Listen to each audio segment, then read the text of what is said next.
Mesdames, Messieurs, bonsoir. Les affaires de la cité, votre nouvelle émission est heureuse de vous retrouver. Après le premier numéro qui a été consacré à la santé, un secteur sensible et prioritaire, le deuxième numéro s'intéresse à un autre secteur tout aussi important que stratégique.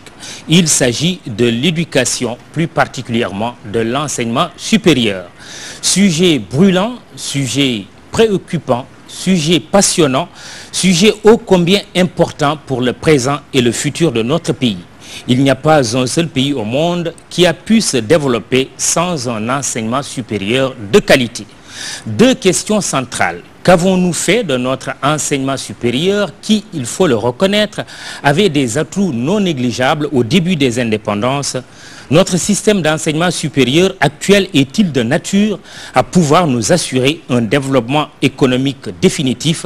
C'est ce que les pouvoirs publics sénégalais semblent avoir compris en organisant la concertation nationale sur l'avenir de l'enseignement supérieur. Concertation nationale avec un comité de pilotage dirigé par le professeur émérite Souleymane Bachir Diagne. Pour comprendre, commenter, analyser, mais aussi critiquer au besoin, nous avons l'honneur de recevoir le ministre de l'Enseignement supérieur, Mary Teuw Niane. Bonsoir, monsieur le ministre. Bonsoir. Merci d'accepter notre invitation. Nous allons tout de suite commencer par le portrait de notre invité. Il est signé Djenaba Sidouba.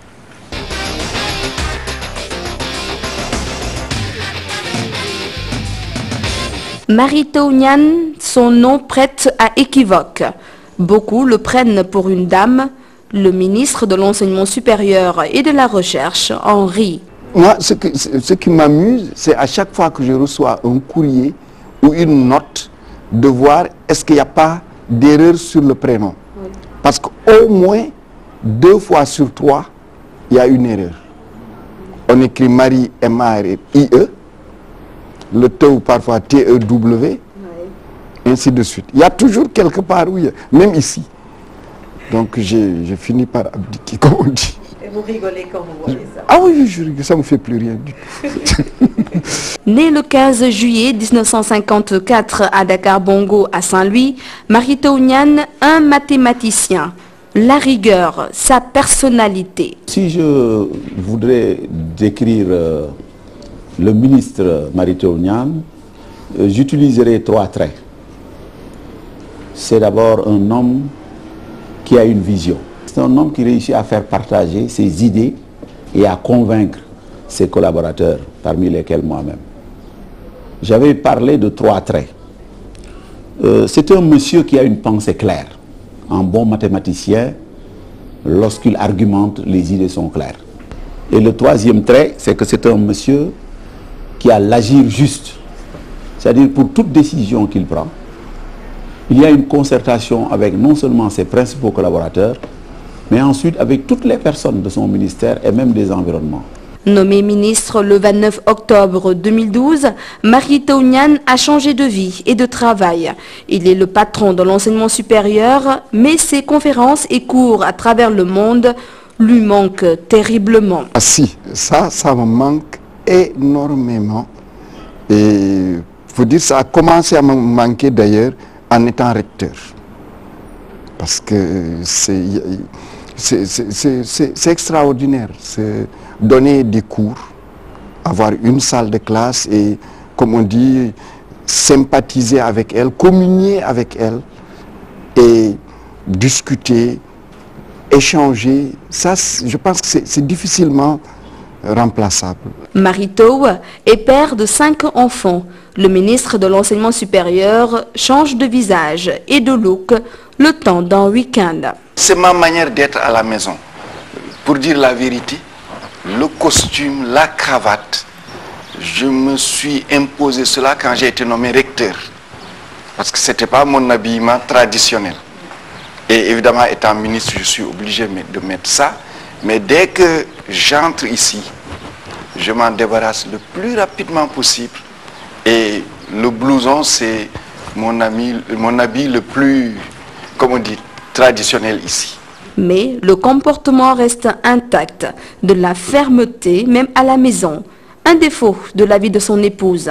Il est très rigoureux et très pointueux. Surtout, hein, il l'amène à la maison, surtout avec ses enfants. Pour le travail aussi, il est rigoureux. Pour l'éducation des enfants, pour le comportement et tout. Ça peut être un défaut, parce que des fois les gens ne le comprennent pas, surtout les enfants, des fois ils se plaignent. Parce que même s'il revient tard dans la nuit, il tient à leur parler, à voir est-ce qu'ils ont fait leur travail, est-ce qu'ils se sont bien comportés, etc. Un mari exemplaire, vraiment, un bon mari et un bon père de famille. Un papa qui n'est pas souvent à la maison. Moi, c'est Ngolo Kodenyan et je suis l'aîné. Et là, il y a mes frères et sœurs, Abdou Khadr, Bigué, qui est la cadette, et Mamadou. Il y a aussi Aïssatou, ma petite sœur. Elle, en ce moment, elle n'est pas là, elle est à Toulouse pour ses études. C'est un homme très rigoureux, aussi bien sur le plan de son travail que sur la vie de tous les jours. Il est très rigoureux. Il n'est peut-être pas tout le temps à la maison à cause de ses fonctions, mais c'est un très bon père de famille qui est très attentionné et très aimable. Certainement, il nous manque, mais bon, on a aussi l'habitude parce que depuis le bas âge, soit c'était des voyages d'études ou bien des conférences, donc on est un peu habitué.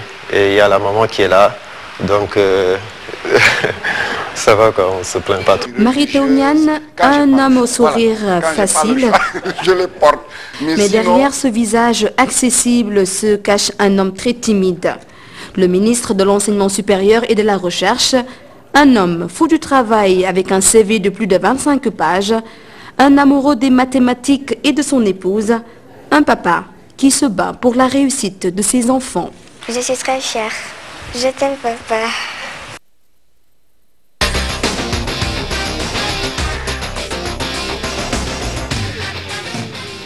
Monsieur le ministre, que répondez-vous à votre fille qui vous dit qu'elle vous aime? Je l'aime, j'aime toute ma famille.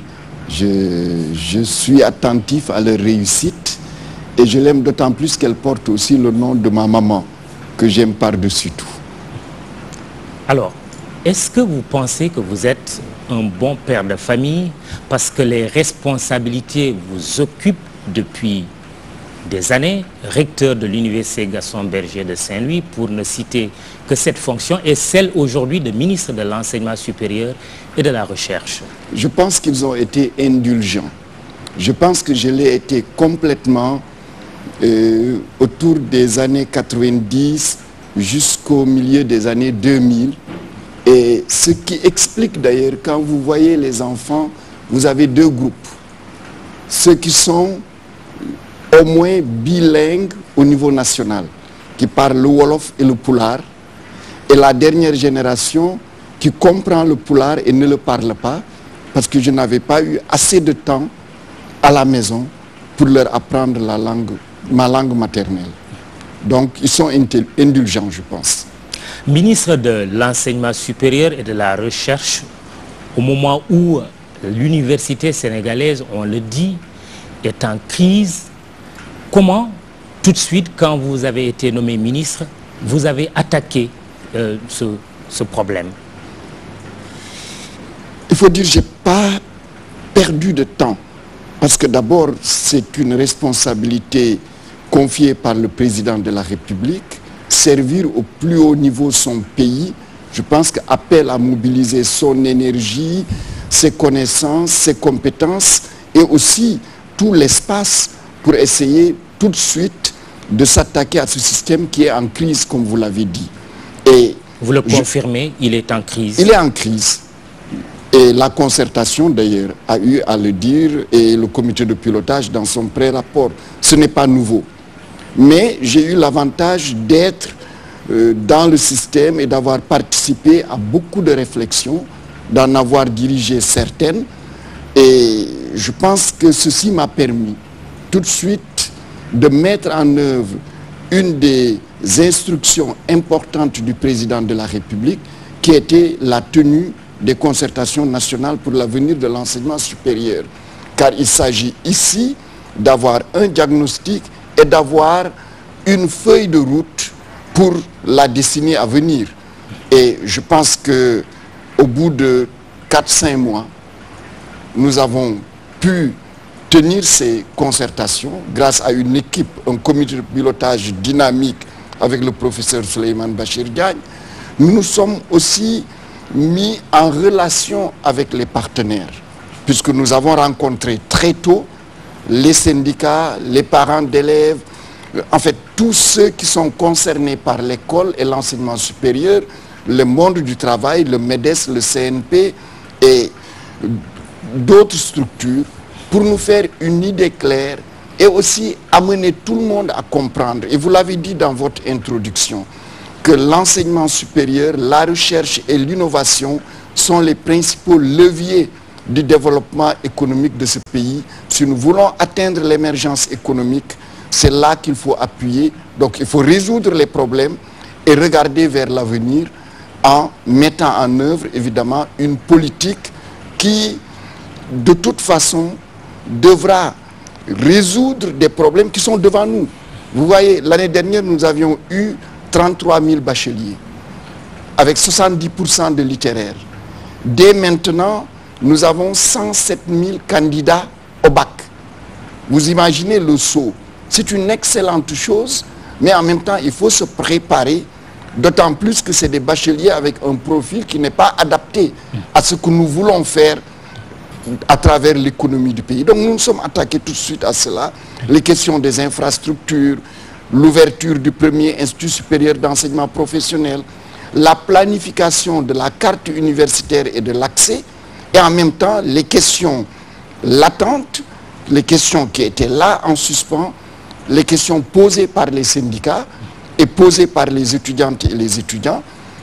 Voilà un peu en quelques mois le pain quotidien, en tout cas du travail que nous faisons au niveau de ce ministère de l'enseignement supérieur et de la recherche. Très bien. Je précise que cette émission se déroule en présence d'un public qui aura l'opportunité tout à l'heure de poser des questions, mais aussi deux de mes confrères, Cheikh Thiam, directeur général du Soleil, et Momar Diong, rédacteur en chef de Nouvel Horizon, vont me rejoindre vers la fin pour également poser leurs questions. Mary Teuw Niane, déjà dans l'entame, la concertation nationale a fait beaucoup de bruit. Certains sont même allés jusqu'à dire que le professeur Souleymane Bachir Diagne, président du comité de pilotage, était disqualifié. Est-ce que vous avez entendu ce son de cloche-là et comment vous avez réagi pour que finalement la concertation nationale sur l'avenir de l'enseignement supérieur puisse se tenir? Oui, je pense que c'est tout à fait naturel. Comme vous l'avez dit, c'est un système en crise. C'est un système dans lequel les acteurs ont une culture. Parce que nous avons les principaux acteurs, ce sont les enseignants-chercheurs, les chercheurs, ce sont des hommes et des femmes habitués qui ont l'esprit critique, qui sont des chercheurs, qui sont des gens de réflexion. Et c'est tout à fait naturel qu'un débat se pose. Et c'est la même chose pour les étudiantes et les étudiants, c'est la même chose pour les personnels administratifs, techniques et de services. Et les questions majeures, puisque tout le monde a perçu qu'il fallait changer. Comment le faire?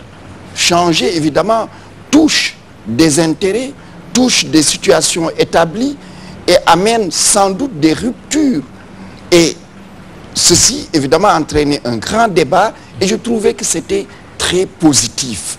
Et ce qui est heureux, puisque ce débat a eu lieu avant, pendant, que cette concertation est aboutie à ces conclusions, ces 78 recommandations adoptées par consensus. Et j'ai senti dans les yeux des uns et des autres, durant ces 4 jours de concertation, cette envie d'abord de participer à l'élaboration de cette nouvelle vision de l'enseignement supérieur pour notre pays. Depuis le parent d'élève, le patron d'entreprise, le décideur du public ou le partenaire au développement, l'enseignant-chercheur, le chercheur, l'étudiant, l'élève, ainsi de suite, tout ce monde a, je dirais, communié dans un débat parfois difficile, parfois heurté, mais c'est normal, notre espace est un espace de débat et de discussion.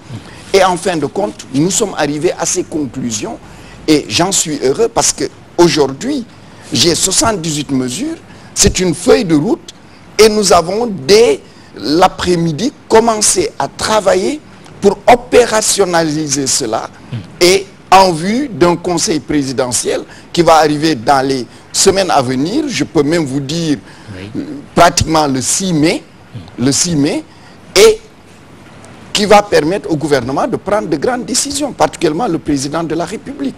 Très bien, on verra ces décisions-là. Je vous propose de suivre le sujet que nous avons tourné sur les effectifs, des effectifs pléthoriques à l'université Cheikh Anta Diop de Dakar.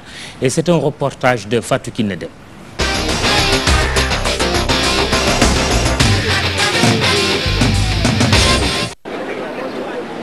L'université Cheikh Anta Diop de Dakar, faculté des lettres et sciences humaines. Ici, c'est la course contre la montre pour avoir une place dans les amphithéâtres. Sinon, on occupe les couloirs. On a tout fait pour venir à l'heure, net avant l'heure, mais tu as vu la salle, c'est déjà plein. On est obligé de rester par terre. Même si tu viens à l'heure, il y a des personnes qui, quand ils arrivent, net, ils prennent des places pour leurs copains. Avec l'effectif là, bon, vraiment, c'est dommage. Difficile dans ces conditions de comprendre les cours selon les étudiants. On s'entasse comme des sardines dans les amphis. Là, ça pose un problème de compréhension. On ne parvient même pas à entendre ce que disent les professeurs. Autre point décrié, la qualité de l'enseignement. Pour l'année dernière, en deuxième année, ils étaient presque 2000. Donc, si vous avez à corriger 2000 copies, ça veut dire que vous avez à lire... Bon, chaque copie, c'est au moins 4 pages. Ça veut dire que vous avez à lire 4000 pages. Demandez-moi, en fait, quels sont les Sénégalais qui peuvent lire 4000 pages dans une université où il n'y a pas souvent de l'électricité ou parfois il n'y a pas de connexion Internet. Comment peut-on utiliser les TIC pour enseigner? Bon, là aussi, je pense que c'est un rêve. L'effectif des étudiants à l'UCAD est jugé pléthorique.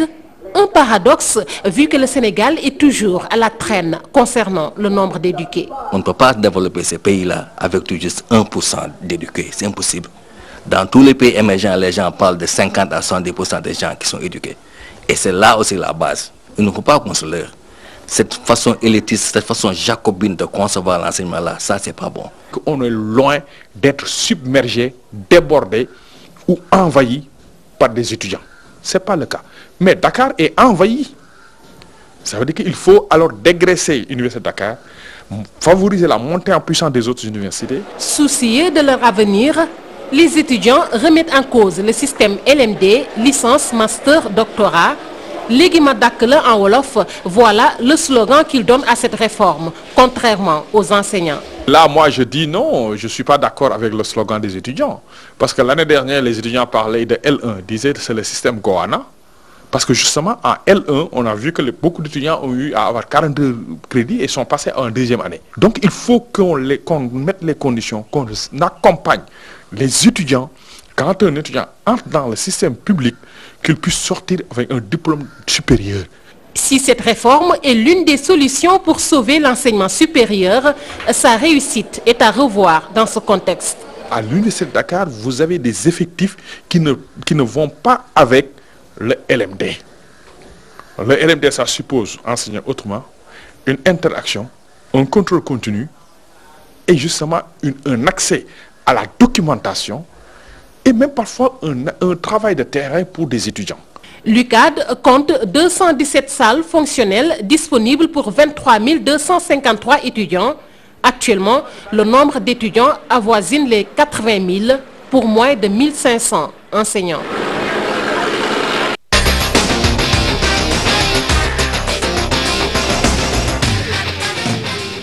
Monsieur le ministre, 80 000 étudiants avec des étudiants qui se mettent debout ou qui s'asseyent sur terre pour suivre les cours. Comment en est-on arrivé là? Vous savez, c'est un processus historique. Si vous vous souvenez, en 1990, lorsque le gouvernement du Sénégal voulait ouvrir l'université de Saint-Louis, un certain nombre de partenaires au développement avaient dit que le Sénégal n'avait pas besoin de seconde université. En 92, 93, lors des concertations nationales sur l'enseignement supérieur, il était dit qu'il fallait ramener les effectifs de l'université de Dakar à 15 000 étudiants. C'est pour dire simplement que pendant une période de l'histoire de ce pays, on a cru comprendre, contrairement aux pays émergents d'Asie du Sud-Est et même d'Amérique latine, que l'enseignement supérieur et la recherche, ce n'était pas important pour le développement de ce pays. Donc il y a eu un retard de planification. Il y a une tentative de rattrapage en 2007 avec l'arrivée de l'université de Thiès, du CUR de Bambey qui par la suite est devenu l'université Alioune Diop de Bambey et de l'université de Ziguinchor qui auparavant était aussi prévu comme étant un CUR. Mais la politique de mise en place d'infrastructures n'a pas suivi et l'université Gaston Berger de Saint-Louis n'a pas pris en tout cas l'envol au niveau des effectifs qui était attendu. Et donc c'est l'université Cheikh Anta Diop qui a pris l'essentiel des effectifs des bacheliers orientés dans le public. Et du coup aussi, il faut le dire, l'enseignement supérieur privé a commencé à se développer. Et aujourd'hui, nous vivons une situation qui n'est pas acceptable, qui est l'état actuel de l'université Cheikh Anta Diop de Dakar. Et c'est d'ailleurs une des raisons pour lesquelles le gouvernement a pris la décision cette année d'orienter 6600 étudiantes et étudiants dans l'enseignement supérieur privé pour faire baisser la pression sur l'UCAD et nous permettre de mieux gérer les effectifs en attendant dans les 5 années à venir une politique, et je vous en parlerai si vous le voulez bien, d'élargissement de la carte universitaire pour, comme l'a dit M. Moustapha Sall, faire décroître de manière drastique les effectifs de l'université Cheikh Anta Diop de Dakar. Très bien. Les solutions, on y reviendra tout à l'heure. On va donner la parole à notre sympathique public et on commence par Abdou Salam Sall, ancien recteur de l'université Cheikh Anta Diop de Dakar. Quand vous voyez ces images de pléthore à l'université Cheikh Anta Diop que vous avez eu à diriger, Abdou Salam Sall, qu'est-ce que vous dites? Et puis, si vous avez une question à poser également à Monsieur le ministre. Je vous remercie, Maud Ibra. Je dois d'abord dire bonjour au ministre, le féliciter pour les efforts. Il fait partie de ceux qui, au Sénégal, ont l'expertise pour gérer les choses. Et je suis bien placé pour le dire par le cheminement qu'on a partagé depuis longtemps. Il est clair, Maud Ibra, que nous sommes dans une société fondée par le savoir. L'Afrique est le nouveau horizon du monde. Que le Sénégal a des atouts, certains. Sa position géographique, sa grande stabilité politique, une culture académique avec un grand potentiel tant à l'intérieur qu'à l'extérieur, un réseau informatique conséquent et une bande passante à élargir. Il faut y ajouter les orientations de la concertation qui, à mon sens, vont dans ce qui était souhaité. Maintenant se posent des problèmes, et vous l'avez dit tout à l'heure, Dakar avait été la seule structure qui avait des capacités d'accueillir les étudiants. Quant au fond, il y a 3 universités à l'université de Dakar. Mais une seule université ne peut pas accueillir toute la charge de formation du Sénégal et de la région. Je l'avais dit quand j'étais recteur, et Marito m'avait dit que les gars n'étaient pas contents. J'ai dit qu'ils ne soient pas contents. Maintenant, ce que je constate aussi, c'est qu'il y a des problèmes réels dans toutes les universités. À Dakar, pour parler de Dakar, il y a les non-orientés qui ne veulent pas aller dans le privé, il y a les L3 qui veulent aller en master et ça pose des problèmes. Mais ce qui m'interpelle le plus, c'est ce que le ministre vient de dire. Il y a 107 000, dit-il, candidats au bac. Quelles sont les dispositions d'anticipation qu'on va prendre pour sortir progressivement de cette situation et pour pouvoir avancer? Et je voudrais aussi qu'ils nous disent un peu, parce que pour moi, les conclusions de la concertation sont d'excellentes orientations. Le problème, c'est la volonté politique de les mettre en place et la technicité pour les mettre en place.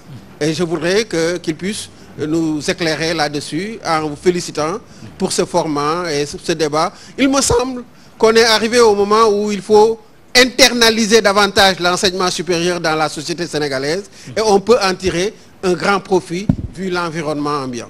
Très bien. Merci Abdou Salam Sall. Une autre question tout à l'heure encore pour le public. Monsieur le ministre, 2 interpellations. Qu'allez-vous faire avec 107 bacheliers chaque année ou candidats au bac? Qu'allez-vous faire également pour mettre en œuvre les conclusions de la concertation nationale? Est-ce qu'il y a une volonté politique déterminée pour aller jusqu'au bout? Alors, je pense qu'il est important de lire la ligne politique du président Macky Sall à travers quelques actes, puisque nous avons eu déjà, ça fait un peu plus de 10 ans, des concertations. Le pré-rapport du comité de pilotage, tous les acteurs l'ont reçu une dizaine de jours avant même ces concertations pour qu'ils y réfléchissent. La presse et tout le monde a reçu cela. La concertation, beaucoup de débats ont eu lieu et je remercie votre télévision pour avoir participé à ces débats. Le public, la société a été interpellée et elle est informée. Un quotidien a publié l'ensemble des 78 recommandations. Un hebdomadaire aussi vient de publier ces recommandations qui sont publiées dans beaucoup de sites internet. Le président de la République a lui-même reçu solennellement le rapport de la part du président du comité de pilotage, le professeur Souleymane Bachir Diagne. Déjà, la date du conseil présidentiel est fixée. C'est pour vous dire qu'il y a une volonté politique, parce que le président, avant même d'être élu, l'avait annoncé au moment où il était candidat. Donc, il y a une volonté de réaliser cela, et nous sommes en train d'opérationnaliser, et nous le ferons avec les partenaires.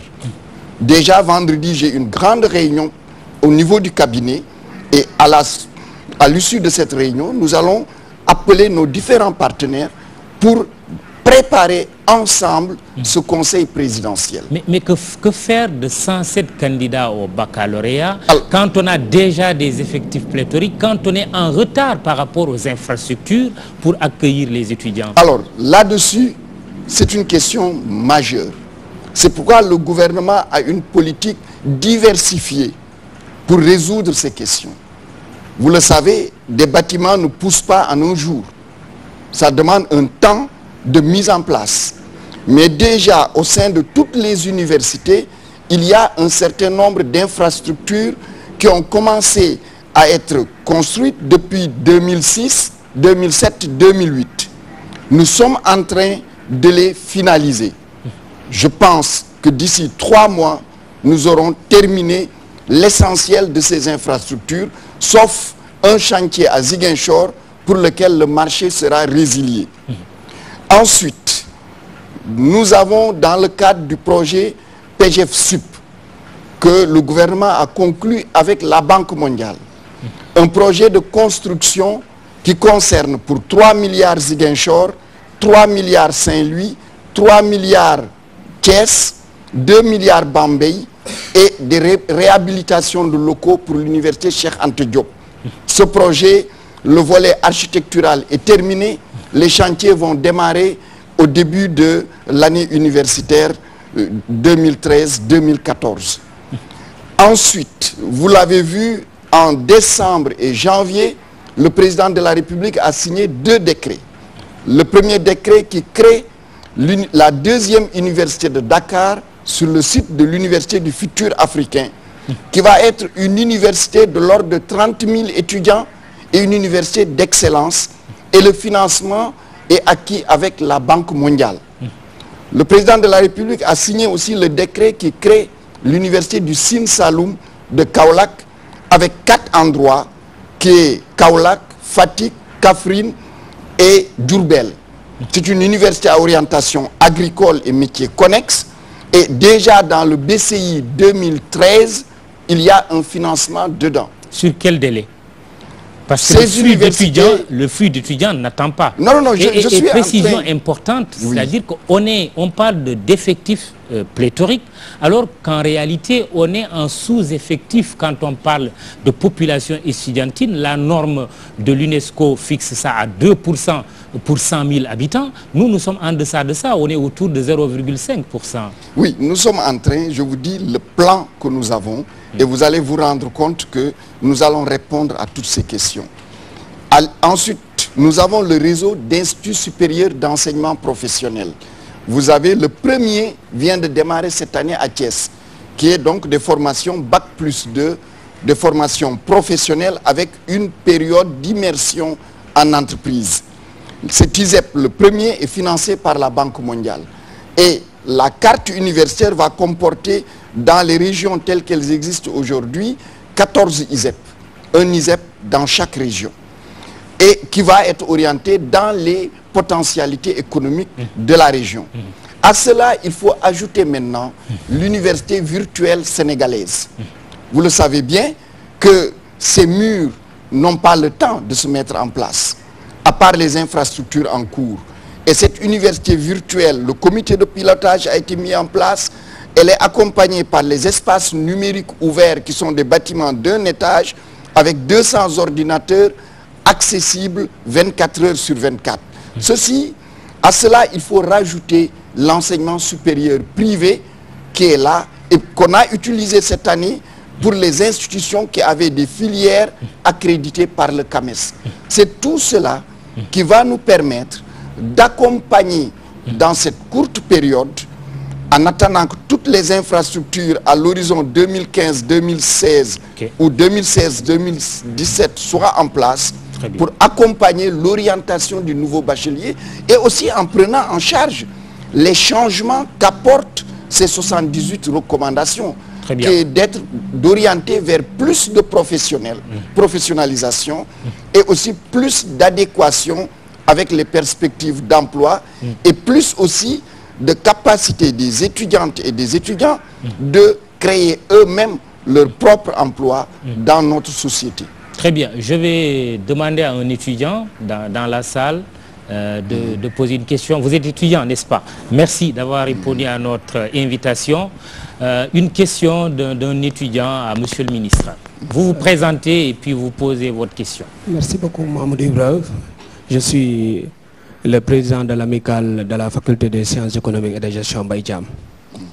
Je pense que j'aurai beaucoup de questions à poser, mais je vais les faire d'une manière succincte. Voilà, pour le moment sur les effectifs, et puis vous aurez l'occasion certainement... Sur les effectifs, nous avons fait le constat, nous tous, le nombre qui se trouve actuellement à l'université Cheikh Anta Diop où nous sommes est incontrôlable. Et je pense qu'il faut des mesures dans l'immédiat. Ce n'est pas le problème des concertations nationales qui va attendre jusqu'à l'année prochaine pour être exécuté qui va le régler. Il faut des mesures immédiates pour régler les problèmes. Actuellement, à l'université Cheikh Anta Diop, malgré le nombre pléthorique, il y a les nouveaux bacheliers aussi qui ne savent pas actuellement l'orientation de leur avenir et qui continuent à perturber le système. Ce n'est pas encore stable à l'université Cheikh Anta Diop. Pour maîtriser le problème de l'effectif à l'université Cheikh Anta Diop, je pense qu'il va falloir désengorger l'université en délocalisant une des facultés, surtout la faculté des lettres et sciences humaines.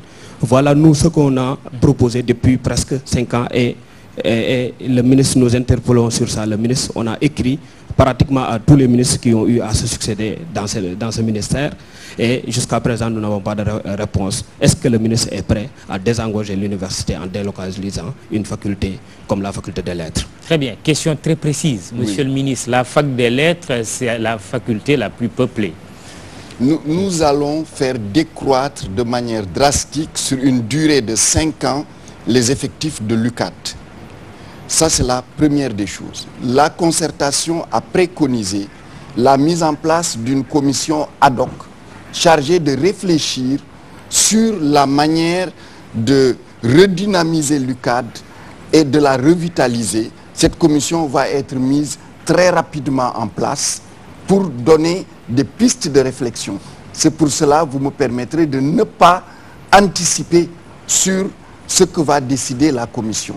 Personnellement, j'ai mes idées et le Les recteur étudiants... Abdou Salam Sall Oui. le connaît bien. J'ai des idées autour Oui. de ces questions. Oui. Mais la commission ad hoc va réfléchir et nous donner des propositions de solutions. Et si la solution, c'est de délocaliser une ou plusieurs facultés, évidemment, le ministère va tout mettre en œuvre pour la réaliser. Décroître les effectifs, ça veut dire quoi? Jeter tous les autres étudiants qui ne seront plus, qui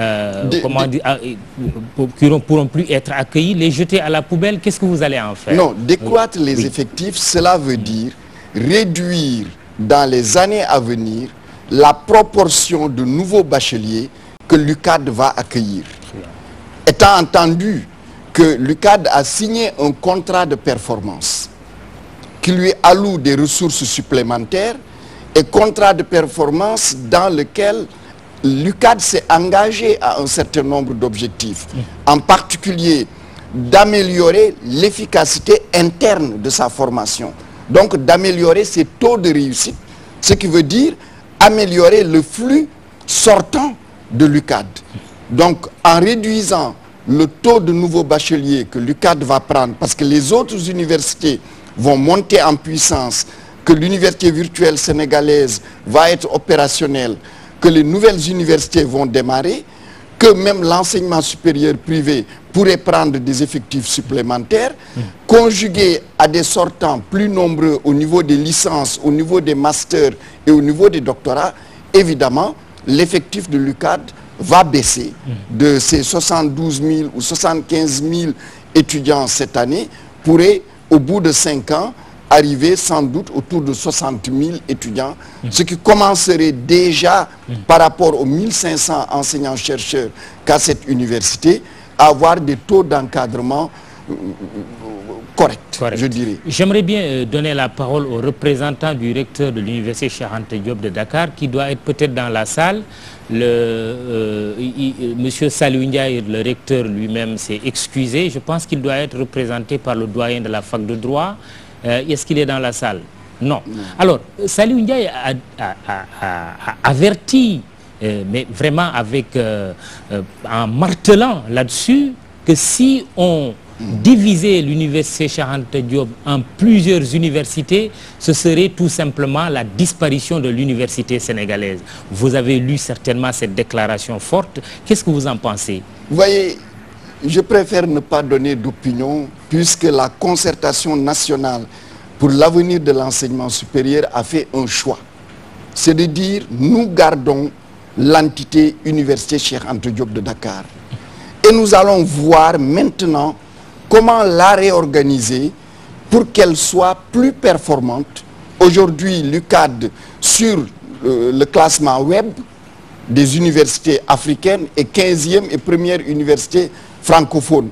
Mais évidemment, l'ambition du Sénégal, c'est que l'UCAD soit première, ou l'UCAD soit dans les 3 premières, et que l'UCAD apparaisse dans les 100 premières universités du monde, par exemple du classement de Shanghai.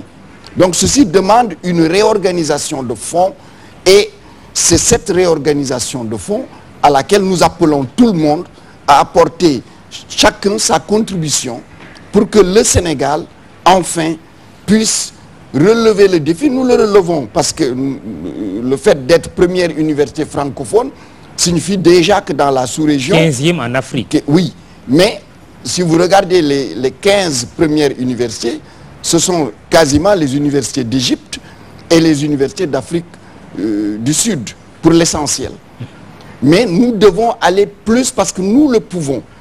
Mais nous devons réformer beaucoup de choses. C'est comme cet élève qui se contenterait d'être 15e alors qu'il a la possibilité d'être premier. Est-ce qu'il faut s'en féliciter, cette 15e place? Non, non, non. Moi je dis, il faut considérer que c'est un acquis. Maintenant, il faut utiliser ça comme tremplin parce que le Sénégal a l'ambition, le Sénégal a un leadership politique, a un leadership intellectuel et culturel. Ce sont nos ressources humaines qui nous l'ont donné et nous devons faire en sorte que les instruments de fabrication de ces ressources humaines soient les plus performants. Et pour cela, l'université Cheikh Anta Diop de Dakar et nos autres institutions universitaires devraient avoir cette ambition de qualité.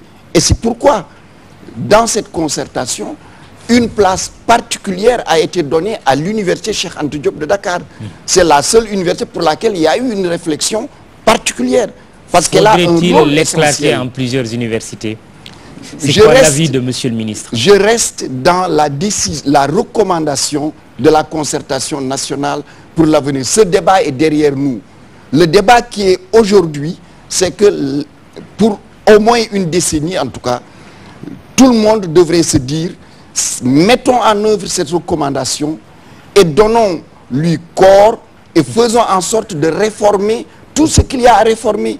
Prenons les ruptures qu'il faut au sein de l'UCAD pour que cette UCAD soit dans quelques années dans les 100 premières universités mondiales au niveau du classement, par exemple, de Shanghai. Très bien. Alors, une question peut-être du SAES, le syndicat autonome de l'enseignement supérieur. Oui. Non. Bon, moi, je ne sais pas. Je dois d'abord dire une question de forme que on ne m'a pas expliqué le format de cette émission et que je considère que je ne suis pas venu pour poser des questions, mais plutôt à la limite pour répondre à des questions, mais pas pour poser des questions. Si vous avez une contribution à faire, par exemple. Oui, bon, par exemple, sur la question des effectifs, on parle de massification, mais en réalité, à Dakar, ce qu'il y a sont des sureffectifs. Ce n'est pas la même chose. Et je passe vite, hein, parce qu'il y a tellement de choses à dire, et c'est dommage. Mais bref, je suis un peu surpris, quand même, des développements du ministre, quand il parle de monter en puissance, etc. Parce que quand même, quand on se rappelle, parce qu'il fait référence notamment à la concertation passée, donc on y fera référence, bien sûr, puisque c'est lui l'invité principal, on va se caler sur ce qu'il dit. Si on regarde le pré-rapport, je me souviens très bien que les rédacteurs, ils ont plafonné Saint-Louis, par exemple, pour 10 000 étudiants. Et ils font des évolutions de à peu près 400-500 bacheliers par an. Donc je me demande avec ça, comment on peut véritablement monter en puissance. Ça m'étonne. Une autre chose qui me surprend aussi, c'est quand on dit il dit, monsieur le ministre, que Dakar va arriver, peut-être, parce que je ne sais pas sur quel calcul il s'est fondé pour le dire, qu'on va passer de 80 000 à 60 000 dans 5 ans. Et il ne parle pas de recrutement d'enseignants, parce qu'il dit que ça va améliorer le taux d'encadrement. Un bon mathématicien, il sait certainement que quand on a un rapport, soit on travaille sur le numérateur, soit on travaille sur le dénominateur. Bon. Nous, on aurait préféré plutôt qu'on travaille sur le dénominateur, augmenter plus le nombre d'enseignants, parce que c'est ça en réalité, pour avoir un meilleur point d'encadrement, permettre aux enseignants aussi de faire leur mission de recherche. Parce que tout ce qu'il dit depuis tout à l'heure, sans se rendre compte, il confine les enseignants à leur seul rôle d'enseignement. Or, tout le monde sait qu'une université, ce n'est pas l'enseignement, c'est surtout la recherche. Et cette recherche-là, justement, elle est là, notamment pour améliorer et faire donc avancer cet enseignement-là. Mais ce n'est pas l'inverse du tout. Et bizarrement, depuis ces développements, moi j'ai l'impression que véritablement les choses sont plutôt centrées sur un enseignement, alors que la recherche est véritablement le parent pauvre. Et pour venir aussi au niveau du privé, là aussi je suis circonspect parce que, je l'ai déjà dit plusieurs fois, il y a des questions qui sont là, auxquelles le ministre n'a jamais répondu, ni quelqu'un d'autre du gouvernement d'ailleurs. Hein? Donc c'est pourquoi d'abord a-t-on attendu d'avoir orienté d'abord les bacheliers dans les universités publiques avant de penser au privé, premièrement. Deuxièmement, sur quelle base ces universités-là ont été choisies? Ça aussi ce sont des questions. Parce que je crois que si on parle de rupture, d'éthique, de transparence, je crois que c'est le lieu. Alors qu'aujourd'hui, personne ne sait comment ça a été fait. Et moi, véritablement, et avec l'ensemble des enseignants d'ailleurs, chercheurs, on cherche à comprendre comment cela a été fait. Et de toutes les façons, les structures privées n'ont pas les infrastructures qu'il faut pour prendre tous ces étudiants-là. Et c'est bachelier, et je pense que l'année prochaine, vous l'avez déjà dit, est déjà arrivé, même pas, dans 2 mois, 3 mois, on aura encore 40 000 bacheliers sur les bras. Ça me... Enfin... Ouais. On verra bien. Espérons, on va prier peut-être. Très bien. Merci. Vous avez soulevé deux volets. On va y revenir tout à l'heure. C'est la dimension de la recherche, mais aussi le choix des non-orientés pour les envoyer dans les écoles de commerce privées, mais aussi le choix même des écoles qui ont été retenues. Mais je vous promets qu'on en parlera tout à l'heure parce qu'il y a un sujet qui est consacré à cette question, mais il dit le problème, c'est pas un problème de sureffectif. Il y a même un sous-effectif à proprement parler d'étudiants et que l'université Gaston Berger de Saint-Louis est autour de 500 à 600 recrutements par an, alors que vous parlez de montée en puissance. Vous êtes bien placé pour répondre à cette question, non pas seulement que vous êtes ministre, mais aussi vous avez été recteur de l'université Gaston Berger de Saint-Louis. Il y a aussi le problème du recrutement des enseignants. Le sujet de tout à l'heure nous a montré qu'il y a 1500 enseignants à l'UCAD en tout cas, pour 80 000 étudiants. Très rapidement. Vous avez posé beaucoup de questions qui sont importantes toutes. La première, c'est d'abord l'université Gaston Berger. Cette année a recruté 1700 étudiants. Et c'est en 90 à l'ouverture qu'elle a recruté 600 étudiants. C'est vrai, la montée en puissance a été lente, mais cette université aujourd'hui, dans le cadre de son contrat de performance, se fixe pour objectif d'atteindre 15 000 étudiants. Et chacune des universités, Thiès, Ziguinchor, Bambey, a un horizon d'effectifs dans le cadre de son contrat de performance et d'équilibrage de son budget. Le deuxième aspect, le taux d'encadrement. C'est vrai, quand on a, supposons que Dakar, arrondissons à 80 000 étudiants, vous avez 1500 enseignants. Si vous ramenez ces effectifs à 60 000 en gardant les 1500, évidemment, vous augmentez très largement le rapport. Et le problème... Ce qui veut dire que vous n'envisagez pas de recruter des enseignants? Nous allons recruter de manière naturelle. Parce que, d'abord de manière naturelle, parce qu'à Dakar, nous avons un problème qui est que dans les années à venir, nous avons un vieillissement du personnel enseignant. Donc, il faut le remplacer.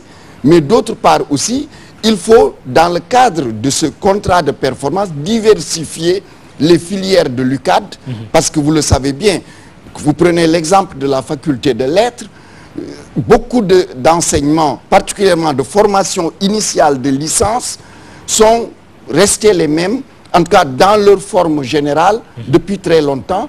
Il faudrait sans doute les modifier, les enseignants y travaillent, et il faudrait sans doute de nouveaux enseignants pour renforcer le potentiel. De nouveaux, mais des enseignants de qualité, parce que selon nos informations, 80% des enseignants aujourd'hui sont de niveau B, qui ne sont même pas habilités à dispenser des cours magistraux ou à encadrer tout simplement. Alors là, il faut bien faire comprendre à l'opinion publique qu'un enseignant a une carrière qui se construit à travers des étapes. Et ces étapes sont régies par des dossiers présentés au Conseil, dans les commissions techniques spécialisées du Conseil africain et malgache de l'enseignement supérieur. Un enseignant de rang A, ce n'est qu'exceptionnellement qu'une université en trouve libre pour le recruter. Donc le plus souvent, c'est les universités qui recrutent des assistants, qui deviennent maîtres assistants, qui deviennent maîtres de conférences ou professeurs dans le cadre du système actuel que nous avons au niveau de nos universités. Alors, le secrétaire général du SAES a posé une question. C'est, nous n'avons pas assez d'effectifs. C'est tout à fait juste. Nous n'avons pas assez d'étudiants. Cette question, il faut la déconnecter que Dakar, lui, a trop d'étudiants. Je crois qu'il y a deux choses dont il ne faut pas faire l'amalgame. Il faut décentraliser, Dakar, tel qu'il est déjà dans sa superficie, l'espace de Dakar a trop d'étudiants par rapport aux infrastructures existantes et même aujourd'hui la capacité qu'a l'administration de gérer de manière correcte aussi bien les étudiants, les enseignants et tout cela. Donc il nous faut réfléchir et c'est là où est, je pense, la force de cette recommandation de la concertation nationale pour l'avenir de l'enseignement supérieur, c'est qu'il nous faut réfléchir à nouveau sur comment cette université de Dakar unique, la réorganiser, sa vision, sa démarche pour arriver à une université en tout cas de standard international. Très bien. Tout de suite, le troisième sujet de cette émission, il s'agit de cette idée du gouvernement d'orienter les bacheliers non orientés dans les écoles de commerce privées qui ont pignon sur rue. C'est un sujet de Aminata Mbarisso.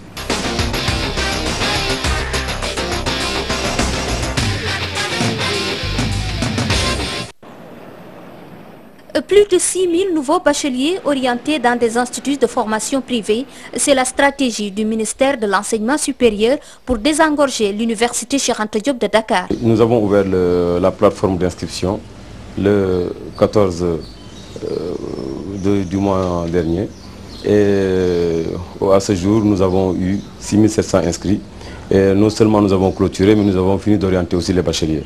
Le critère d'orientation c'était que il fallait travailler avec des établissements qui ont des formations accréditées par le CAMES.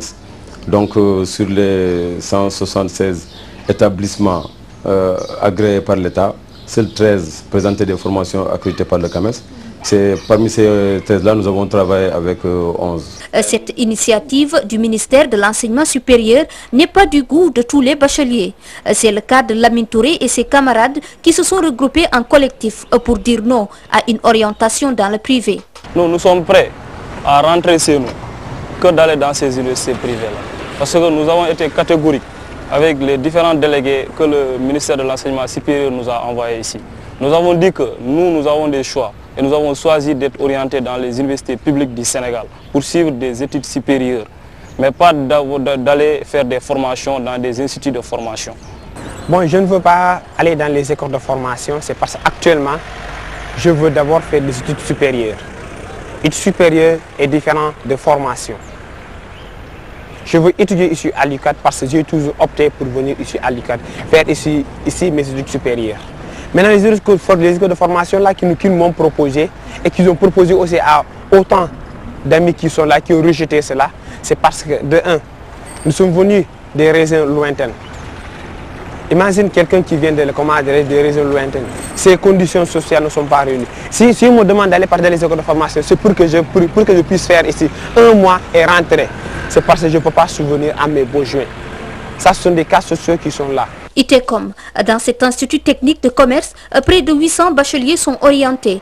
Ici, l'offre de formation est certes diversifiée, mais les administrateurs veulent renforcer l'enseignement des sciences, de la technologie, de l'ingénierie et des mathématiques. Les STEM, comme vous le dites, participent d'une volonté de rééquilibrer, n'est-ce pas, la formation ou les formations supérieures au Sénégal. Parce que vous n'êtes pas sans savoir que de tout le temps, les étudiants étaient majoritairement orientés vers des domaines comme les sciences juridiques, les lettres, etc. De plus en plus maintenant, il va falloir former, n'est-ce pas, dans les STEM pour donner plus de scientificité, pour donner plus de, en tout cas, plus d'impact, n'est-ce pas, aux besoins de l'économie et des entreprises. Les bacheliers soutiennent toutefois que la plupart des cours dispensés dans ces instituts privés ne correspondent pas à leurs options. J'ai eu le bac série L2 et j'ai demandé géographie. Et au bac, dès le premier tour, j'ai fait 16 en histo-géo. Et j'ai demandé géographie comme premier choix, histoire comme deuxième choix et philosophie comme troisième choix. Mais jusqu'à présent, je ne suis pas orienté. Le système privé sénégalais est un système très diversifié. Il est vrai que, par contre, ce sont des écoles qui sont orientées dans des licences professionnelles, en majeure partie. Il y en a qui font mathématiques, physique, droit public, droit privé. Mais je n'en connais pas encore qui font lettres modernes, histoire géo. Parce que ce que je dois vous dire quand même, je pense que ce que l'université de Dakar forme déjà en lettres modernes et en histoire géo suffit largement pour le pays. Depuis plus de 50 ans, on a formé beaucoup trop de littéraires, beaucoup trop d'historiens, beaucoup trop de géographes que le pays ne peut pas absorber. Et même si le pays pouvait les absorber, je ne pense pas qu'ils peuvent influer de façon très grande dans le développement du pays. Les instituts de formation supérieure privés devraient être une alternative au surpeuplement à l'université Cheikh Anta Diop de Dakar. Pour cette année 2013, près de 13 100 places étaient disponibles. Mais la problématique demeure l'adaptation de la formation à l'option des nouveaux bacheliers.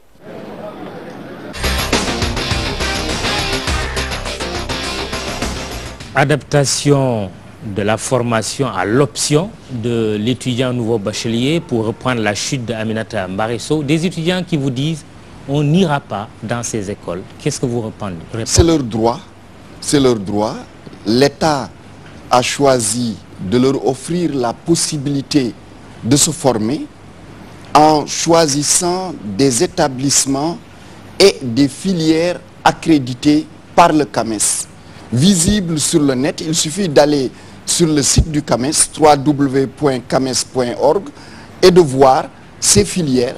Et ce sont les établissements qui ont ces filières qui ont été choisis pour recevoir ces étudiants. Comment?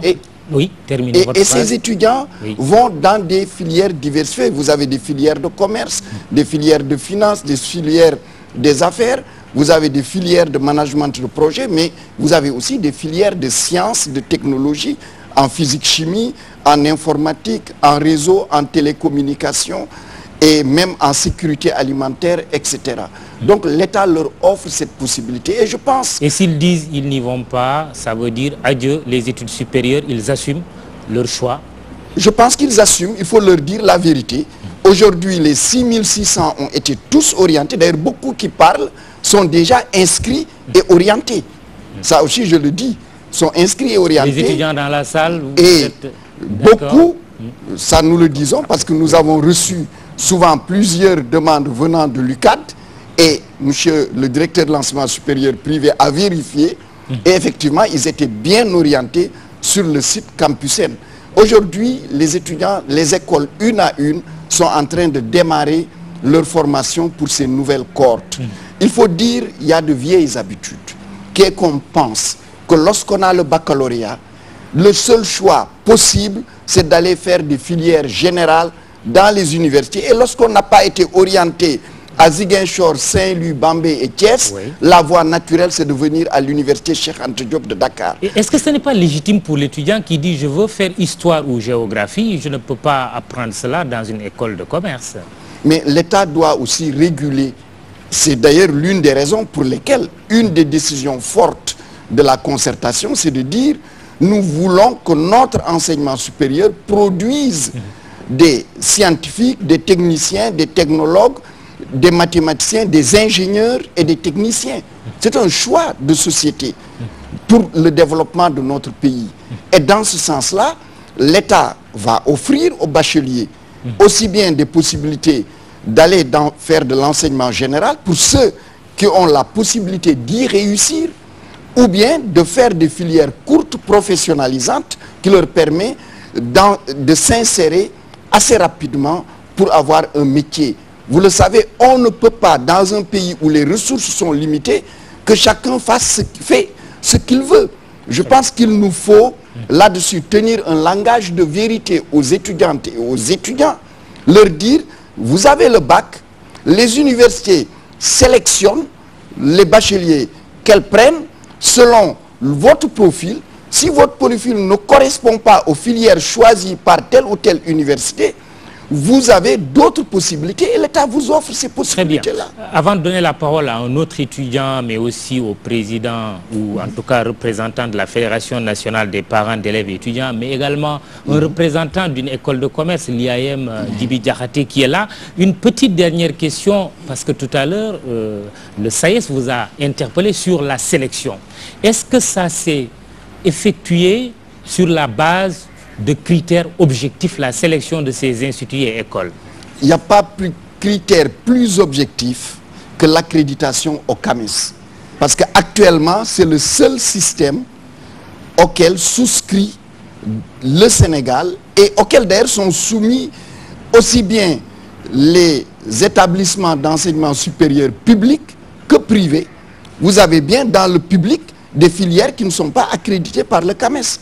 Vous avez dans le privé des filières qui ne sont pas accréditées. Nous avons dit, cette année, nous choisissons l'accréditation CAMES. Si l'opération devait être renouvelée et que l'ANAC, l'autorité nationale d'assurance qualité, était fonctionnelle, évidemment, nous y associerons aussi les filières accréditées par l'ANAC. Donc, c'est transparent et chacun peut aller. C'est pourquoi d'ailleurs, vous n'avez pas vu d'incrimination à ce niveau-là provenant des établissements privés. À un moment, on a dit, pourquoi le choix du CAMES?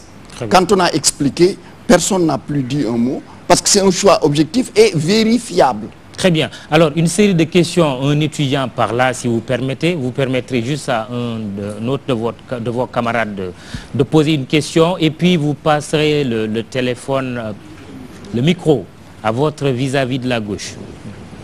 Oui, mon nom c'est Hamidou Bari, je suis un étudiant de la FASTEF. Et la FASTEF, comme vous l'entendez, c'est une faculté qui s'est rattachée à l'université Cheikh Anta Diop de Dakar. Et si on parle de l'enseignement supérieur en général, on ne peut pas ne pas s'en passer de la FASTEF. Et le recrutement des étudiants, c'est un problème majeur qui pose problème dans tout le pays. Et vous savez que l'étudiant a le choix de choisir ses voeux. Depuis bas âge, nous, je me rappelle quand j'étais élève, j'avais des ambitions. Oui. Je croyais que mon devenir, je veux être un scientifique, je veux faire ceci, je veux faire cela. Et pourquoi, à un moment donné, on veut nous arracher de ces voeux-là? Et l'étudiant en question, il a le droit de savoir, de vouloir faire. Imaginez l'élève, l'étudiant qui a eu 16 en géographie et qui demande d'être orienté en géographie parce qu'il veut faire de la géographie. Ne pas l'empêcher de faire ses vœux. Très bien, c'est clair. Voilà, le micro justement à un parent d'élève et d'étudiant. Jim Momar, une question pour le ministre. Merci beaucoup. Nous saluons cette initiative après les consultations de nous retrouver et de nous interroger sur les conclusions de ces réflexions. Ensuite, voir comment faire en sorte que l'université, l'enseignement supérieur de manière générale, puisse être vraiment la réponse aux préoccupations des parents qui, depuis que leur enfant est né, investissent sur celui-là jusqu'au supérieur. On est en droit d'attendre en retour qu'il soit productif, utile à lui-même, utile à sa famille et à la société. C'est la raison pour laquelle, depuis 1981 déjà, les États généraux prônaient une université de développement. Nous l'avons dit, cette université de développement, pour nous, c'est trouver des filières qui permettent à l'étudiant d'avoir un profil clair à l'issue de sa formation, qu'est-ce qu'il peut devenir. Et si on répond positivement à cette question, les parents sont satisfaits. C'est la raison pour laquelle nous sommes d'accord pour dire que ce qui se passe à l'université de Dakar, cette université est un monstre. 80 000 enfants. Il n'y a pas une ville au Sénégal qui a 80 000 habitants en dehors des grandes cités. C'est déjà beaucoup. Maintenant, la réflexion a été posée, nous en avons il y a des propositions. J'ai hâte que justement ce conseil présidentiel se tienne, mais au préalable, il y a des questions en suspens. Il y a une commission ad hoc qui devait approfondir une certaine question, notamment les frais scolaires, et avoir des propositions consensuelles qui permettent d'avancer. En tout cas, nous attendons qu'on nous dise quand est-ce que cette commission va se réunir et avec qui. En tout cas, nous souhaitons parfaitement être de cette commission-là. Merci. Djibi Diakhaté, directeur de l'école doctorale de l'Institut africain de management. Vous avez une question? Je voudrais d'abord féliciter le ministre pour ce qu'il est en train de faire. Juste un petit témoignage. J'étais professeur de philosophie au lycée technique André Pétavin de Saint-Louis dans les années 92-93. Lui, il était enseignant au département de mathématiques de l'université Gaston Berger. Et lui avait pris un ensemble d'initiatives pour implémenter les mathématiques dans les communautés saint-louisiennes au niveau de la société avec des conférences qu'il animait. Et il m'invitait à ces activités parce que c'est lui qui prenait l'initiative. La tâche que nous faisions, c'est comment faire pour que les mathématiques se développent au niveau des communautés, chez les marchands, chez les etc. Et c'est dans les quartiers que nous faisions ces causeries en son temps, dans les années 92-93. Je crois que là, pour ce qui est du privé, il y a quand même un certain nombre d'initiatives qui sont prises en termes de qualité. En dehors de l'accréditation CAMES dont on parle, si vous prenez l'exemple de l'institut que je connais le mieux, nous avons l'accréditation qualité ISO 9001 version 2008. Nous sommes inscrits dans le consortium pédagogique EFMID qui fait les accréditations, les plus grandes accréditations sur le plan universitaire, EQUIS, AMBAS et PAS, et que Dakar va abriter la première assemblée générale au niveau de l'Afrique de l'Ouest de EFMD et ce sera organisé en novembre prochain ici au niveau de l'IAM. Je crois qu'il y a quand même des efforts qui sont faits et que tout le réseau de partenariat nous ouvre à une situation où finalement des universités, des instituts publics de l'Europe, de l'Amérique envoient des étudiants dans nos instituts. Je crois que nous avons quand même disponible. Maintenant, c'est quand même un appel fort pour insister davantage sur la qualité. Je crois que c'est important, insister sur la qualité parce que c'est de cela qu'il s'agit. Nous nous sommes rendus compte que l'économie du savoir, aujourd'hui, constitue un élément important pour le développement des sociétés. Alors, si tel est le cas, l'idée est que les pouvoirs publics disent nous voulons développer le savoir, nous voulons développer l'éducation et je crois que parmi les recommandations, c'est qu'il faut revoir toute la cartographie de l'éducation et de la formation depuis l'élémentaire jusqu'au supérieur. Mais dans cette perspective-là, l'État dit je veux faire mais je n'ai pas toujours tous les moyens. Le ministre disait tout à l'heure que les moyens sont limités. En conséquence, il faut en appeler à un sursaut patriotique de tous les partenaires qui pourraient appuyer cette action des pouvoirs publics pour le développement de la formation et de l'éducation orientée vers le développement social et économique. Merci Djibi Diakhaté. Monsieur le ministre, quelques questions. D'abord, la question de l'étudiant qui dit « Je suis un enfant, j'ai fait un rêve depuis très longtemps de devenir ceci ou cela. J'arrive presque proche du but, on me dit « Ce n'est pas possible, il faut que tu fasses autre chose. » Qu'est-ce que vous lui répondez, cet étudiant? Alors, je lui dis d'abord que de tout temps, seuls les très bons étudiants ont eu à aller là où ils ont demandé. Parce que vous voulez faire médecine, la fac de médecine fixe son quota d'étudiants. Si vous êtes bien classé, vous entrez dans le quota, vous y allez. Sinon, vous n'y allez pas. Cet étudiant qui a parlé, qui dit qu'il a 16 en géographie, ou il a plus de 23 ans parce qu'il a demandé l'UCAD et qu'il n'est pas pris, ou bien il a eu son bac au second groupe et donc il n'est pas rentré dans les classements aussi bien à Saint-Louis qu'à Ziguinchor et à Dakar. C'est par le mérite que les universités recrutent et c'est ça la situation au Sénégal. On ne peut pas abriter 10 000 étudiants qui veulent faire philosophie. Non. Donc si vous êtes très bon, méritant, vous déterminez là où vous allez. Mais sinon, c'est les places qu'on vous offre. C'est ça la réalité de l'espace de l'enseignement supérieur. Alors, deux préoccupations qui se recoupent, celle de Djibi Diakhaté, mais aussi de Jim Momar de la Fédération des parents d'élèves, c'est l'exigence de la qualité. Jim Momar a dit, est-ce que nos universités sont en mesure de former des étudiants qui seront utiles à eux-mêmes, à leur famille et à leur société? Est-ce que c'est des universités de qualité? Est-ce que nous avons aussi des instituts privés de qualité? Nous avons dans tous les secteurs des zones de qualité. À l'université Cheikh Anta Diop de Dakar, je prends cette université que tout le monde veut réformer, vous avez des zones de qualité. La faculté de médecine est reconnue comme une structure de qualité.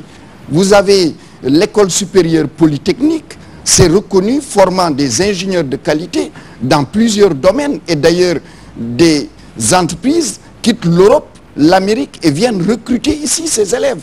Et je peux continuer à citer des instituts et des laboratoires. Vous allez à l'université Gaston Berger de Saint-Louis, vous avez la même chose. La jeune université de Ziguinchor est en train aussi d'éclore dans certains secteurs. Hier, j'étais à Thiès. Vous avez une nouvelle filière qui vient de commencer, qui est tout de suite prise entièrement en charge par une entreprise. Donc nous avons des espaces de qualité. Vous avez 3 à 4 institutions d'enseignement supérieur privées qui sont centres d'excellence de l'UEMOA, qui ont des certifications, etc. Donc qui ont aussi des accréditations CAMES et dont on retrouve beaucoup de leurs sortants dans beaucoup d'établissements publics et privés à travers le pays. Le Sénégal a ce potentiel. Ce qui le confirme d'ailleurs, c'est le nombre d'étudiants et d'élèves venant des pays qui nous environnent, qui sont ici chez nous. Le privé a plus de 7000 étudiants étrangers, le supérieur davantage. Ceci veut dire que le Sénégal est déjà un hub de formation, mais ce qu'on recherche, c'est d'améliorer sérieusement cela, parce que nous, le niveau d'exigence que nous avons pour notre pays, pour les ressources humaines de notre pays, pour l'ambition de développement économique et social tracée par le président de la République, appelle à des ressources humaines de niveau plus élevé. Et c'est en ce sens que les contrats de performance signés par les 5 universités, dans chacun de ces contrats de performance, il y a un volet qualité extrêmement important et que les universités ont décliné chacune selon sa situation et à sa manière. Passons au volet recherche de cette émission et ça nous donnera l'occasion de recevoir nos 2 confrères, Cheikh Thiam du Soleil et Momar Diong de Nouvel Horizon. La recherche, c'est un sujet de Daniel Diouf.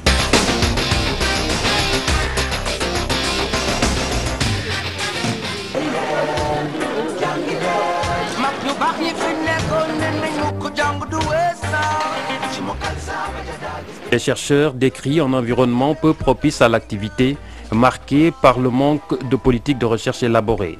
Et pourtant, officiellement, le gouvernement a toujours clamé haut et fort la consistance de la part allouée à l'éducation dans le budget national. La question qu'il faut se poser, c'est combien va à la recherche. D'abord à l'université par rapport aux autres enseignements.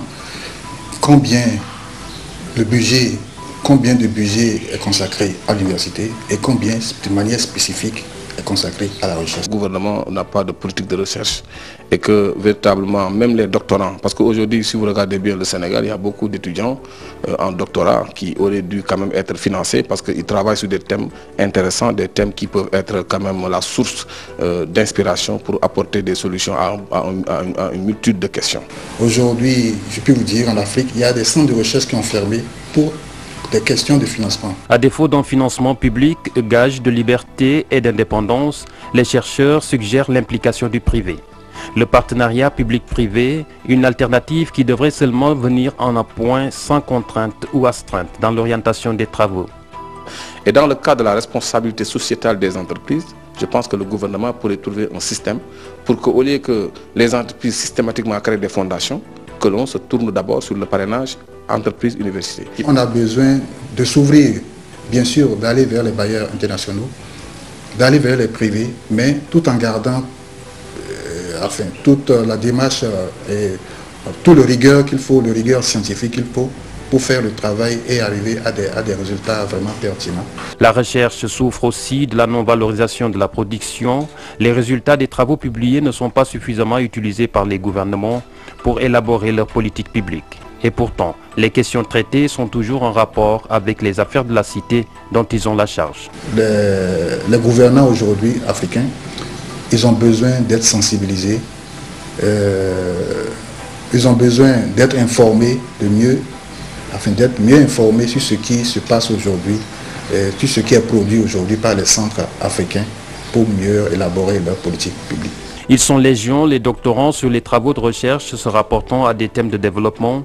La recherche devrait être organisée de manière à mutualiser les compétences à l'échelle continentale. Je ne pense pas que le Sénégal est tout à fait en phase avec ce qu'il faut faire en ce moment. Je vais donner un exemple concret. Au niveau de la spécialisation, nous savons qu'aujourd'hui dans les pays de l'UEMOA, il n'y a pas de commerce intra-UEMOA.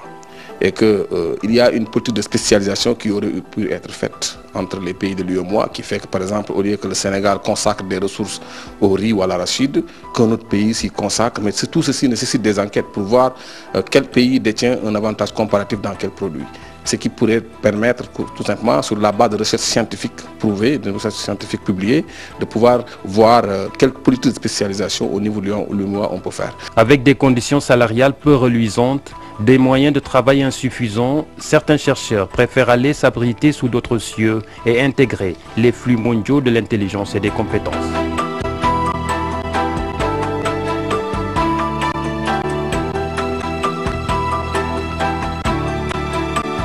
La pesanteur sociale en Afrique est telle que certains professeurs, jugeant utile de faire beaucoup de choses en matière de recherche, cherchent un environnement beaucoup plus propice, que ce soit matériellement ou même dans la quiétude, pour pouvoir faire leur carrière. C'est pourquoi ils choisissent généralement de partir. Le comité de pilotage de la concertation nationale sur l'avenir de l'enseignement supérieur a proposé l'élaboration de plans stratégiques de la recherche et de l'innovation.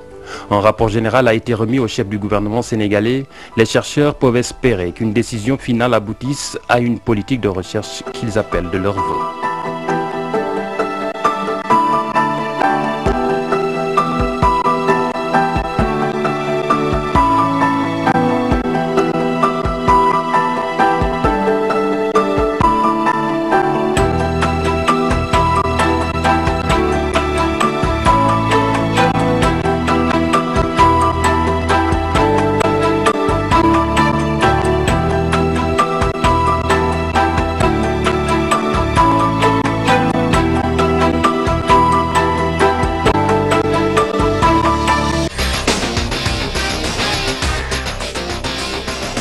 Daniel Diouf, merci. Nous accueillons maintenant nos deux confrères, Momar Diong, rédacteur en chef de Nouvel Horizon, et Cheikh Thiam, directeur général du Soleil. Justement, Cheikh Thiam, merci et bienvenue dans cette émission. Qui est votre émission?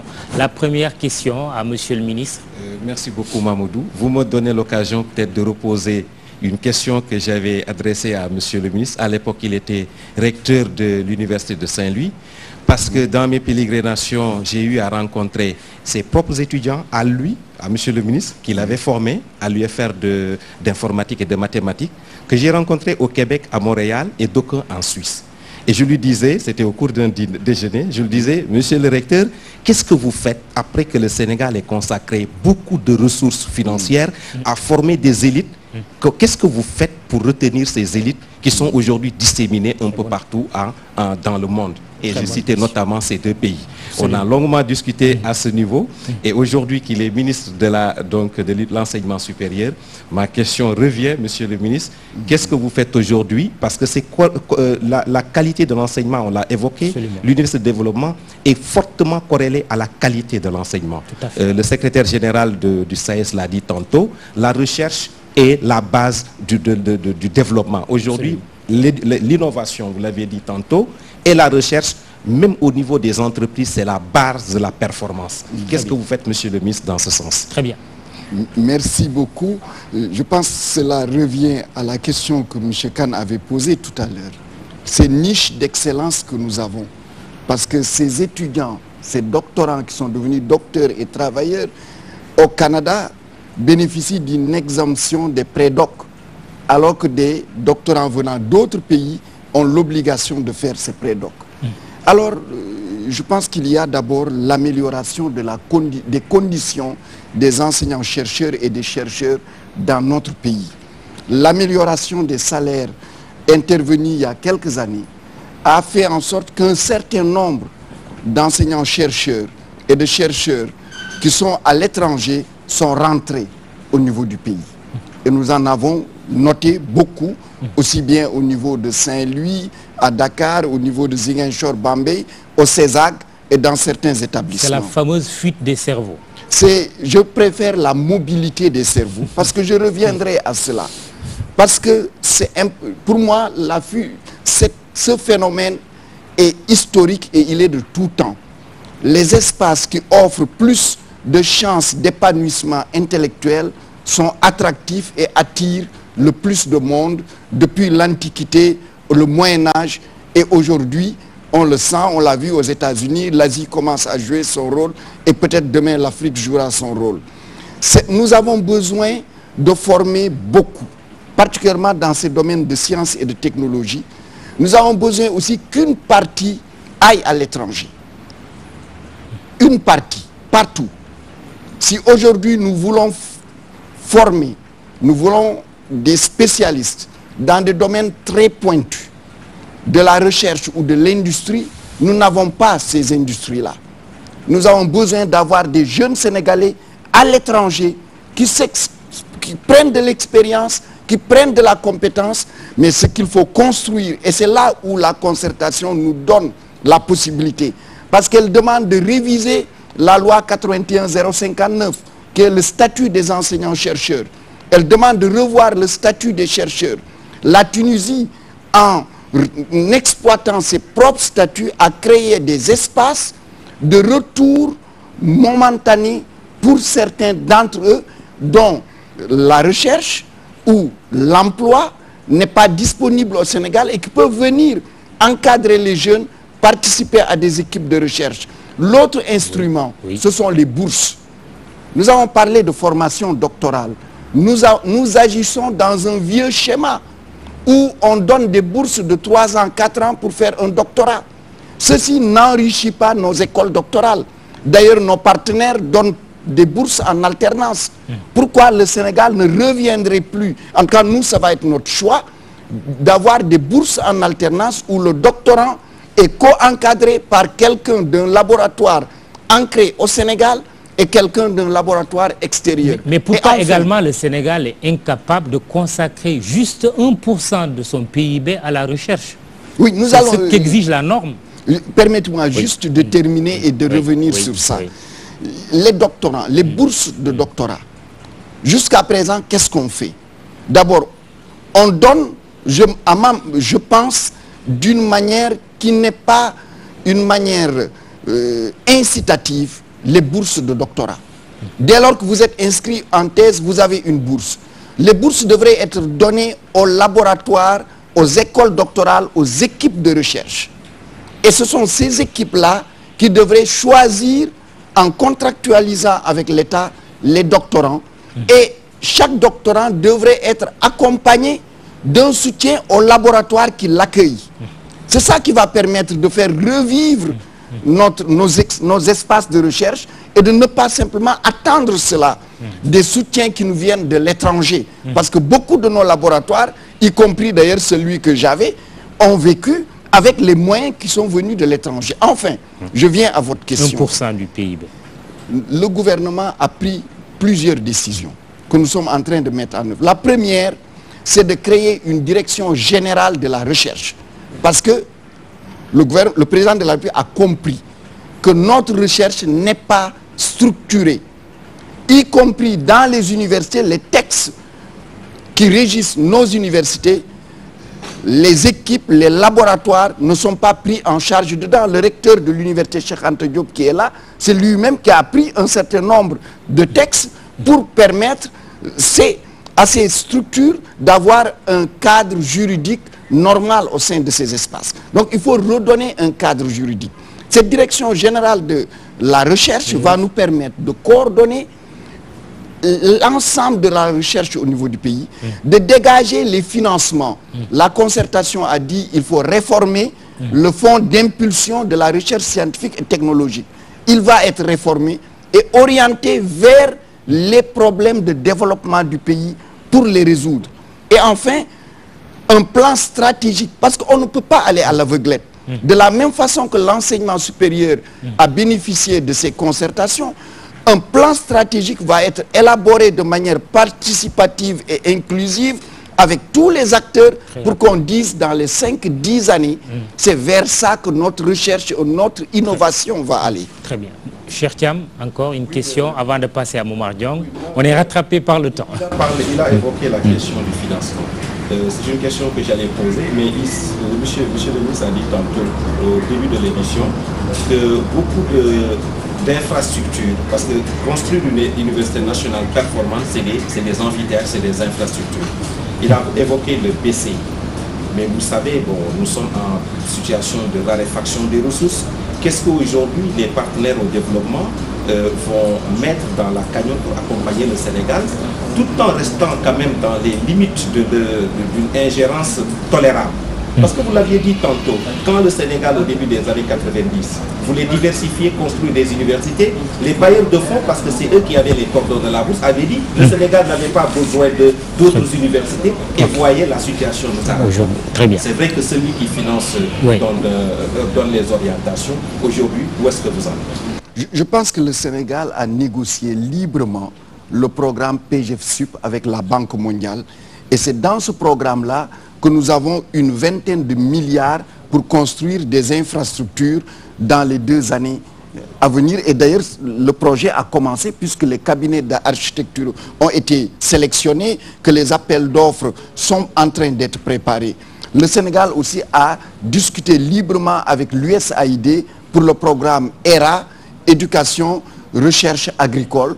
Et là aussi, c'est autour de 14 milliards qui sont en jeu. Nous sommes en train de discuter avec d'autres partenaires pour toujours renforcer aussi bien les infrastructures pédagogiques que les infrastructures sociales. Aujourd'hui, une équipe américaine est depuis hier dans nos murs, qui est en train de faire le tour de toutes les universités, parce que le président a un programme ambitieux de construction de cités universitaires pour les étudiants. Et je voudrais juste rajouter rapidement une chose.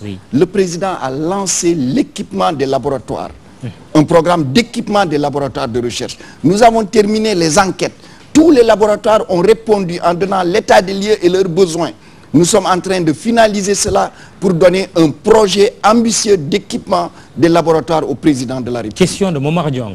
Monsieur le ministre, nous allons rester sur la question du financement, mais concernant l'enseignement supérieur. certains ont estimé que le taux actuel de financement de l'enseignement supérieur par les pouvoirs publics est très élevé. C'est 1,2% du PIB du Sénégal contre une moyenne dans les pays d'Afrique subsaharienne de 0,6%. Alors, où pensez-vous et avez-vous la garantie de pouvoir rechercher et avoir des ressources additionnelles auprès de vos partenaires pour lancer tous les projets que vous avez en vue? Alors, nous avons déjà, je vous ai évoqué, 2 partenaires qui ont mis des ressources et qui vont encore sans doute en mettre davantage. Nous sommes en contact avec d'autres partenaires. Nous avons de l'ordre de 350 milliards de requêtes qui vont être discutées lors de la réunion de Paris que le gouvernement du Sénégal va présenter pour financer ces différents projets.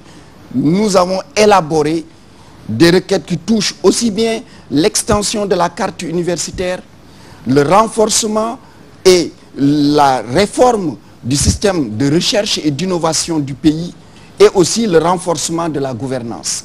D'autre part, le gouvernement fait beaucoup. C'est vrai, nous sommes hauts, mais notre enseignement supérieur et notre recherche demandent plus. C'est pourquoi la concertation a demandé encore plus d'efforts au gouvernement. Oui. Mais la concertation mais vous ne demande pas aussi... de manière précise, c'est juste 1% du PIB qu'on vous demande. Est-ce que vous allez le faire? Le gouvernement va planifier et lors de sans doute du conseil présidentiel, nous verrons comment le planifier. Le deuxième aspect, M. Khan, c'est effectivement, nous avons ce package que nous soumettons à nos partenaires. Nous avons aussi le volet, je dirais, de financement innovant. Parce qu'il faut chercher aussi l'étudiant, combien il participe. L'étudiant, depuis... Allez-vous augmenter les frais de scolarité? Parce qu'on est attendu sur cette question à 150 000. C'est la compréhension que les étudiants ont eue de la concertation. Est-ce que ça va se faire? Je dis tout de suite, la concertation n'a jamais dit que les droits d'inscription seront à 150 000. Le comité de pilotage n'a jamais dit que les droits d'inscription seront à 150 000. Mais ce que la concertation a dit, c'est qu'il faudra augmenter la participation des étudiants. Elle dit augmenter les droits d'inscription tout en accompagnant les plus démunis. Le principe d'une augmentation des droits d'inscription a fait l'objet d'un consensus profond. Cependant, aucune des propositions chiffrées n'a fait l'objet d'un consensus. Un comité ad hoc... Allez-vous faire un consensus pour augmenter, mais vous ne vous accordez pas sur le montant. Une peur des étudiants? Je vous en prie, vous savez, la concertation nous a donné la méthodologie. Elle a dit, mettez en place un comité ad hoc. Je peux vous dire, hier, j'ai signé la note qui met en place le comité ad hoc, où il y aura les étudiants, il y aura les parents d'élèves, il y aura des experts, et ils vont travailler et nous soumettre une proposition d'augmentation. Il faudra augmenter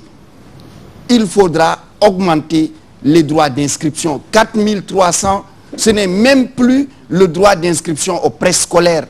Un étudiant qui a un enfant au préscolaire, au primaire, à l'élémentaire, au moyen, au secondaire, paye beaucoup plus pour cet enfant. L'enseignement supérieur coûte plus cher, il faudra augmenter. Maintenant, on s'accordera et la concertation a dit, il faut de l'équité. Le président de la République est très soucieux de l'équité.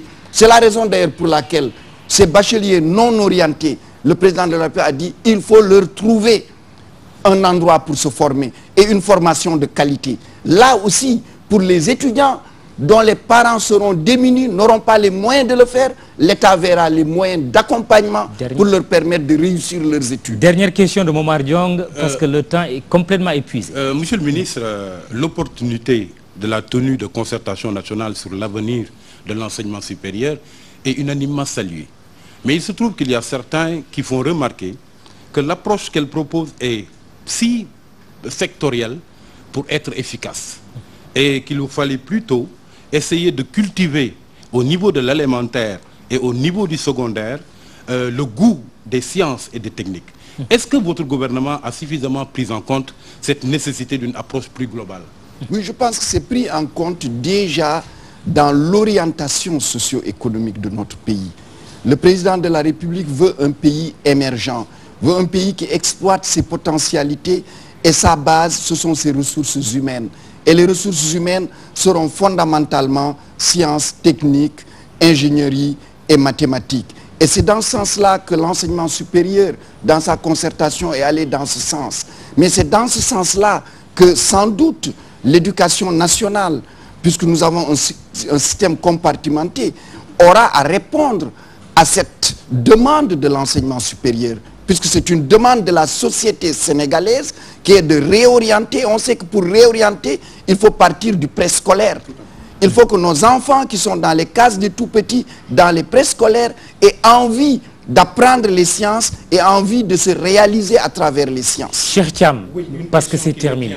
Oui, voilà, monsieur le ministre. Quand on était étudiant à la fac, des professeurs d'économie à la fac de sciences comme Makhtar Diouf, Moustapha Kassé, nous incitaient au débat contradictoire. Et on aimait bien organiser des conférences, on faisait venir des gens dans l'université. Mais aujourd'hui, qu'est-ce qu'on constate? C'est la violence de l'université. La violence, c'est, au lieu du choc des idées, c'est le choc des coups de poing. Aujourd'hui, à l'Université de Dakar, nous en sommes malades. Qu'est-ce que vous allez faire aujourd'hui pour résoudre cette question? Ensuite, est-ce qu'il n'y a pas lieu aujourd'hui de lancer un appel pour un sursaut national au niveau des enseignants, au niveau des étudiants, pour que cessent les grèves et que la violence sorte définitivement. Et des partis politiques, parce que l'espace est politisé. Voilà. Répondez-vous. Voilà. C'est la dernière question. Consensus autour des recommandations de la concertation nationale pour l'avenir de l'enseignement supérieur. Il a été construit en associant tout le monde. Vous avez dû remarquer la présence de tous les secteurs de la nation. Vous avez dû remarquer la présence d'hommes politiques qui ont occupé des fonctions importantes et qui n'appartiennent pas à la majorité. Parce que notre enseignement supérieur, notre recherche, notre système d'innovation n'appartient pas seulement au régime qui est là aujourd'hui. C'est le futur que nous voulons bâtir. Et pour le bâtir, il faut un consensus national qui transcende les clivages politiques. Il faut à la fois beaucoup de retenue, beaucoup d'humilité et aussi beaucoup d'engagement. C'est à ce quoi j'invite tout le monde, en particulier les étudiantes et les étudiants, puisque cet espace doit être un espace de paix. Les systèmes de pression qu'on a eus ne peuvent plus prospérer. On ne peut pas forcer les gens à vous donner un diplôme lorsque vous n'avez pas réussi. On ne peut pas transgresser les règles. Il faut que l'espace universitaire demeure, comme vous l'avez dit, un espace de débat, de critique, et surtout où on forge la compétence et où on forge cet esprit qui crée les innovations sans lesquelles nous ne pouvons pas participer au futur de ce monde où tout tend à nous reléguer à sa périphérie. Et nous savons, grâce à notre démographie, que nous avons tous les atouts d'être au cœur de ce monde qui est en train de se construire. Mary Teuw Niane, merci. Vous êtes le ministre de l'Enseignement supérieur et de la Recherche. Merci à ce sympathique public. Je sais que vous êtes un peu frustré parce que vous auriez voulu avoir plus de temps de parole, mais merci quand même d'être venu. Nous essaierons de nous rattraper au fil des émissions. Merci à mes deux confrères, Cheikh Thiam et Momar Diong, mais aussi à toutes et ceux à TFM qui m'ont permis de réaliser cette émission. Merci, bonsoir, rendez-vous dans un mois.